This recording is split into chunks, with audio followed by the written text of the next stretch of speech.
बिस्मिल्लाहिर्रहमानिर्रहीम। अस्सलाम वालेकुम। क्या हाल है आप सबके? उम्मीद है सब खैरियत से होंगे, खूब मज़े में होंगे, एंजॉय कर रहे होंगे। और आप देखिए किस तरह से दिन जो है वो रात में तब्दील हो रहे हैं और एक एक करके जो है वो फटाफट हर रोज़ा गुज़र रहा है, हर दिन गुज़रता जा रहा है। अभी तो रमज़ान शुरू हुआ था और आप देखिए कि हमने तो आधा रमज़ान गुजार भी दिया। मेरी दुआ है कि ये जितना रमज़ान गुज़रा है उसमें हमसे ध्यान में, पढ़ाई में, इबादत में जो गलती कोताही हुई हो अल्लाह ताला उसको माफ़ कर दें और हमारी तमाम इबादत को कबूल फ़रमाएँ। आमीन सुम्मा आमीन। और जी ये है हमारा सहरी टाइम। और जैसे जैसे रोज़े आगे बढ़ रहे हैं, खाने पीने के जो है ना वो शौक़ थोड़े से कम होते जा रहे हैं। अब सहरी में उठना बच्चों के लिए थोड़ा सा मुश्किल होता जा रहा है। वजह यह है कि यहाँ पे हमारे पास फुल डे होता है और किसी भी किस्म का ऑफ़ नहीं होता। तो ज़ाहिर है बच्चों के लिए जो है वो पूरा दिन गुजारना थोड़ा सा मुश्किल हो जाता है। मुझे याद है कि जब हम दुबई में रहते थे तो बाकायदा हाफ़ डे होता था और जो लोग रोज़ा नहीं रखते थे, इवन मुस्लिम नहीं होते थे, उनको भी वो हाफ़ डे मिलता था। तो नॉन मुस्लिम्स तो बहुत खुश होते थे रमज़ान में और शायद अभी भी होते होंगे, क्योंकि बहुत आसानी होती है रमज़ान के दिनों में। वो आसानी हम यहाँ पे मिस करते हैं। बचपन में मैं चीनी और दही बहुत शौक़ से खाती थी।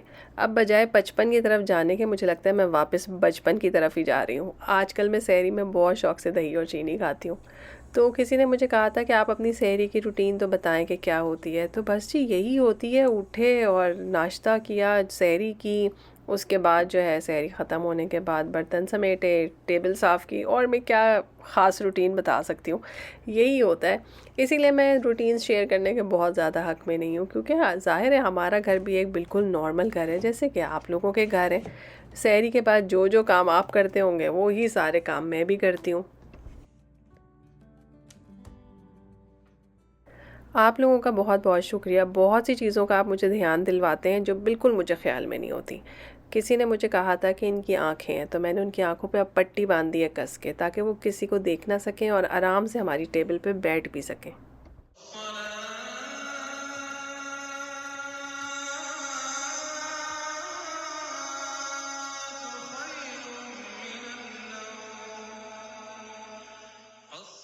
बस जी किचन समेटते ही मैं सबसे पहले फ़जर की नमाज़ पढ़ने के लिए आ जाती हूँ। वैसे किचन इतना फैला हुआ नहीं होता और उसके बाद मैं कोशिश करती हूँ कि अपने कुरान पाक की तिलावत करूँ।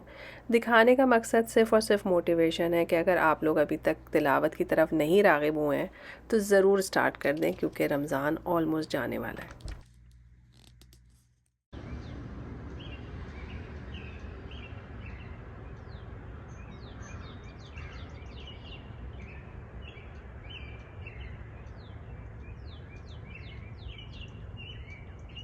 वैसे तो आम दिनों में भी कोशिश करनी चाहिए कि फ़जर से लेके सनराइज़ तक, जब तक सूरज तुलू नहीं होता तब तक जहाँ पे नमाज़ पढ़ी होती है वहीं पे बैठ के इबादत करते रहें। इसका बहुत अजर है, बहुत फ़जीलत है। आम दिनों में शायद ऐसा करना मुश्किल हो जाता हो, लेकिन रमज़ान के दिनों में ख़ुसूसन इसकी एफ़र्ट करें। सुबह के टाइम में बहुत बरकत होती है। तो देख लीजिए कि मैंने वहीं पे बैठे-बैठे तिलावत की और वहीं पे मैं अपने 2 नफ़िल इशराक के भी अदा कर दूँगी। इतनी देर में जो है वो मेरी बेटी भी उठ गई है, उसकी कुरान पाक की क्लास थी। हुसैन साहब के स्कूल जाने में टाइम था, लेकिन वो आके जो है वो नीचे सोफ़े पे लेट गए। तो बस जी अल्हम्दुलिल्लाह सारे बच्चे अपने-अपने स्कूल को चले जाते हैं, तो अम्मा जी जो हैं वो घर में अब अकेली होती हैं। इस टाइम पे जो है वो मैं अपने तमाम कामों से फ़ारिग हो जाती हूँ और बहुत आराम से सोच चुकी होती हूँ कि मैंने क्या पकाना है। आजकल मैं बस ऐसे ही काम कर रही हूँ कि कोई ऐसी चीज़ बना ली जाए जो रोज़े में भी काम आ जाए और बच्चों को बाद में भूख भी ना लगे। यानी थोड़ी-सी डंडी मार रही हूँ इफ्तारियाँ बनाने के लिए। तो मैंने सोचा कि मैं बना लेती हूँ हलीम।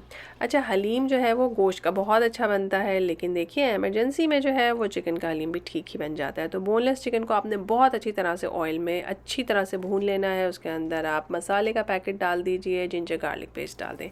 गोश्त को यहाँ पे भून लेना इसलिए इम्पॉर्टेंट है क्योंकि इसके बाद आप इसे नहीं भून सकते। अगर इसमें स्मेल रह जाएगी तो फिर रह जाएगी। तो बस जी दालें मैंने सहरी के टाइम पे भिगो दी थी, अब वो मैं इसमें डाल दूँगी। इंस्टेंट पॉट में 55 मिनट का प्रेशर लगाएं आप, तो परफ़ेक्ट किस्म की दालें गल जाती हैं और हलीम बिल्कुल अच्छा तैयार हो जाता है, आपको किसी भी किस्म की दुश्वारी पेश आए बग़ैर।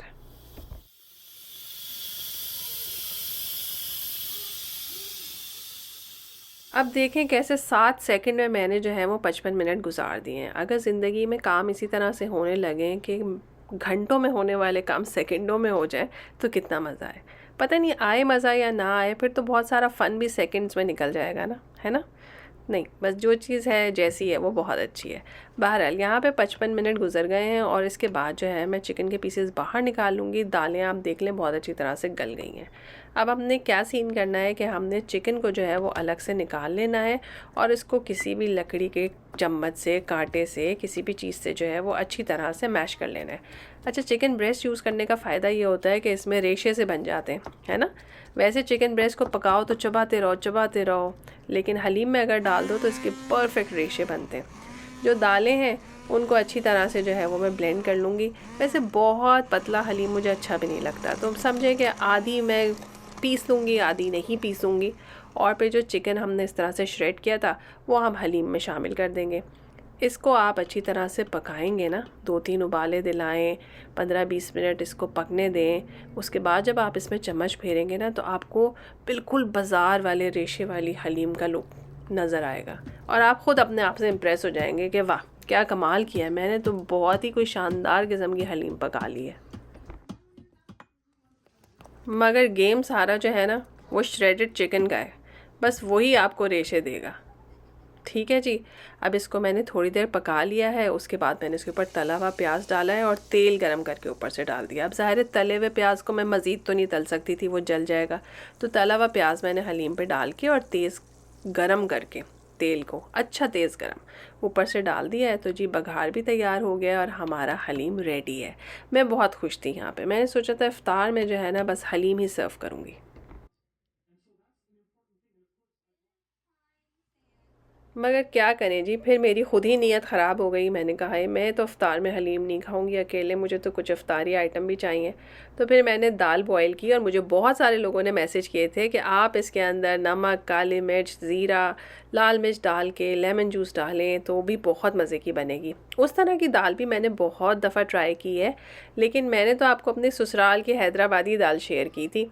लेकिन आप लोगों की खुशी की खातिर आज मैंने दाल बॉईल की, अच्छी तरह से गला ली और फिर उसके अंदर सारे मसाले डाल के उसे 5-6 मिनट के लिए अच्छी तरह से पका लिया ताकि मसाले कच्चे ना रहें। भाई मिर्चें पकानी बहुत ज़रूरी होती हैं। कच्ची मिर्चें जो है ना वो ठा जाके गले को लगती हैं और फिर आप खांसते रहेंगे और फिर कहेंगे लो सबीन ने तो सही से बताया ही नहीं था। अब यहाँ पे मैंने टमाटर, प्याज, धनिया, हरी मिर्चें ये मैंने बारीक काट के रखी थी। थोड़ी सी जब ठंडी हो जाएगी ना दाल तो मैं उसके अंदर शामिल कर दूँगी। वैसे गरम में भी शामिल कर देंगे तो कुछ होगा नहीं, बस थोड़ी सी मुरझा सी जाएंगी सब्ज़ियाँ, लेकिन ठंडी में शामिल कर दें तो ज़रा क्रंची रहेंगी। मैंने तो गरम गरम में ही शामिल कर दी थी ताकि प्याज की जो है ना वो किसी भी किस्म की स्मेल ना रहे। आजकल हमारे पास जो पर्पल कलर का प्याज आ रहा है ना वो बहुत पंजेंट स्मेल का है, तो इसलिए मैं सोचती हूँ कि उसे थोड़ा सा पका लेना बेहतर है।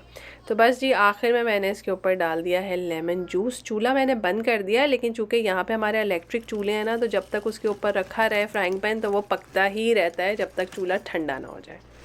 बस जी अब एक दाल पे क्या इक्तफ़ा कर दी, मैंने सोचा कि कुछ और भी बनाए। तो ये दही बूंदियाँ रेडीमेड है बाज़ार की, इनके अंदर मैंने थोड़ा सा गर्म पानी डाल दिया। ये इतनी छोटी छोटी होती हैं 5 मिनट में बिल्कुल सॉफ्ट हो जाती हैं। तो बस इनको मैंने ड्रेन कर लिया है। अब इसके ऊपर जो है वो दही का रायता सा बना के डाल दें। अच्छा, मेरा बहुत टिपिकल रायता बनता है दही बड़ों के लिए या बूंदियों के लिए। चीनी, नमक, काली मिर्च और ज़ीरा, बस उसको आपने मिक्स करना है, ऊपर से पोर कर दें, ढक के रख दें। आप लोगों ने नोट किया कि मैं कंटेनर्स में ही चीज़ें बनाती हूँ, इन्हीं कंटेनर्स में मैं सर्व कर दूँगी और जब इफ्तारी के बाद अगर इनमें से कोई आइटम ख़त्म नहीं होगा तो फिर मैं इसको पैक करके एज़ इट इज़ फ्रिज में रख दूँगी।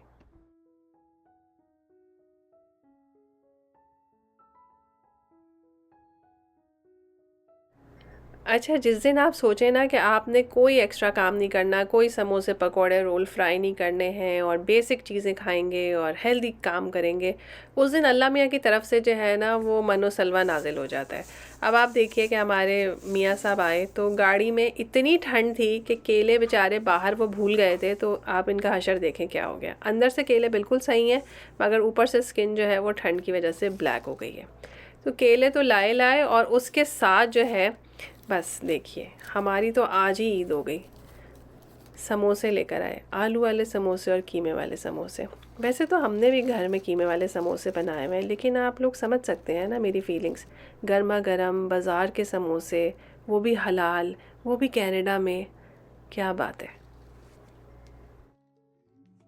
माशाल्लाह अल्हम्दुलिल्लाह सिर्फ समोसे नहीं आए बल्कि मिठाई भी आई, और मिठाई में आई मेरी फ़ेवरेट मिठाई पेठा। मेरे वालिद साहब की बहुत फ़ेवरेट होती थी। अब जैसे जैसे मैं बुज़ुर्ग हो रही हूँ मेरी भी बहुत फ़ेवरेट हो गई है। और सबसे अच्छी बात यह है मेरे अलावा कोई नहीं खाता, तो बहुत देर तक मैं आराम से इसको एंजॉय करती हूँ, कोई भी उसमें डाका नहीं मारता। और जी हुसैन के लिए आए डोनट्स। माशाल्लाह हुसैन आजकल नमाज़ याद कर रहा है, तो जब कोई नई चीज़ याद कर लेता है तो उसको अप्रिशिएट करने के लिए एक छोटी सी ट्रीट दी जाती है। तो अब्बा जी जो हैं वो इसी तरह की ट्रीट उनके लिए लेकर आए। अल्हम्दुलिल्लाह, अल्लाह का बहुत बहुत शुक्र है। मुझे पहले से बता देते तो मैं कोई काम ना करती। बस काम करना जब लिखा हो तो आप कर ही लेते हैं।